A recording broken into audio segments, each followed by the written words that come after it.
Hi, how busy should your salespeople be?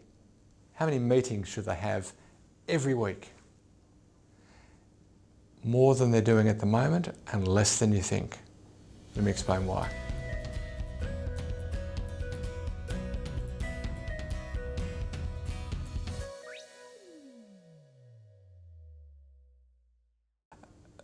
Let me do that in reverse order. Let me show you first the less than you think. And this is just a really basic bit of reality checking.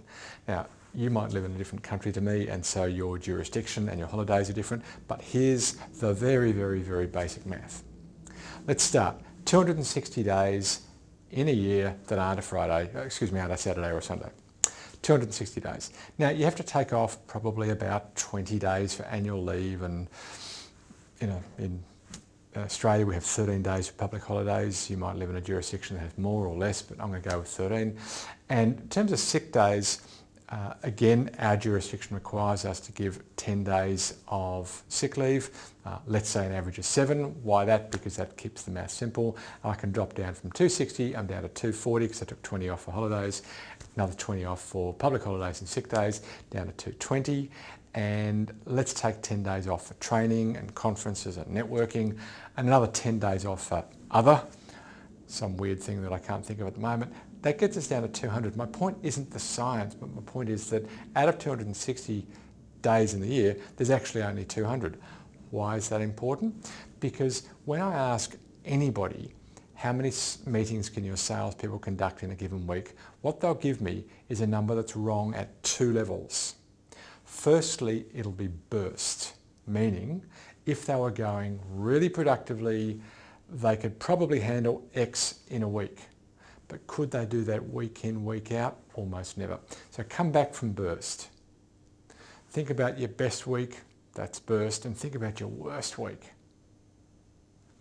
So firstly, discount it for reality. Secondly, that quick piece of maths. If about 25% of the available time is unavailable through holidays and sick leave and training and a few other things like that, take it off. So for example, if you think that your salespeople can do 10 meetings in a week, well, if we take off just for the holidays, that's really 7.5 meetings a week before we allow for the difference between burst and average, down to 7.5. And then by the time we come back from a great week to maybe a bit more of an average week, week in, week out, we might be down from 10 meetings down to 5. So if I said to you, your salespeople can only have 5 meetings per week, that might be 10 at burst, but 5 is the sustainable average. Now, what is the average? Well, for us it is 5. Across 1,000 plans, the range is remarkably small. Now, I've got clients who are definitely doing more than 5 meetings a week, week in, week out. But to do that, there are 2 realities that have to be true, that are true for them that may not be true for you. The first one is hire SDRs, or sales development representatives. This particular client I'm thinking of has 1 SDR per salesperson. That's 1 inside salesperson for every outside salesperson.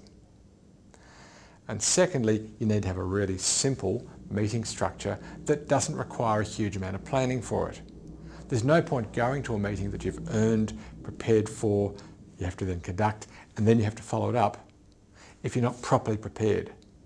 So 5 meetings per week, earned, prepared for properly, including a call sheet, conducted and followed up properly, is actually a pretty good outcome from your salespeople. So that's the reality check part. Now the second part, you need to have more meetings. There is, of course, a correlation between how often your salespeople meet with customers and how many sales they'll make. It's kind of obvious, right? Even if I can't say it correctly just then.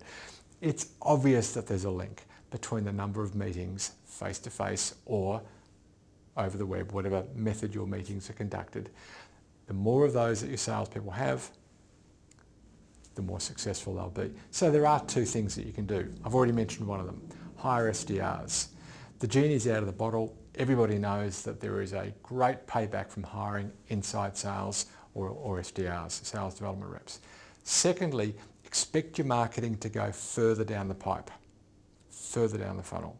By that I mean, don't just expect marketing to give your salespeople leads. Make sure that they're giving leads that have taken some action that's shown that they're willing to engage and they're interested in the conversation and they accept that there's a problem. I've blogged lots on that I won't bore you with right now, but I will share one more blog with you in the show notes, and that's a reference to a little bit more about how you can calculate the number of salespeople that you actually need. For now, I've made my point. Your salespeople can do fewer meetings than you think, but they can do more than they're doing right now, and they should. That's it for now on the calculations. Now, in the funnel plan, your funnel plan, you can actually calculate the number of salespeople that you need and how busy you need them to be to meet your targets. You can also calculate what would be the effect if my salespeople didn't have to engage until a little further down the funnel. You can model all of that in your funnel plan, if you have one. If you don't have one, get a free one. Go to funnelplan.com. Here's the URL. Go here, click on the link even. If you're watching this on YouTube, there's a link. If you're watching this on my website, then just grab the URL. Go to funnelplan.com. Grab yourself a free funnel plan. Do it now. And you can build your whole plan, including your Salesforce utilization. That's it for now. I hope you got value from that. I had a lot of fun pulling it together for you. Lots more lined up for next week. And until then, may your funnel be full and always flowing. Our thanks this week to Claudia Ivanka for her production. Here's the blog I was referring to on calculating how much Salesforce you need and what utilization you can generate from them. My name's Hugh McFarlane, and it's been my pleasure to script and present this week's show.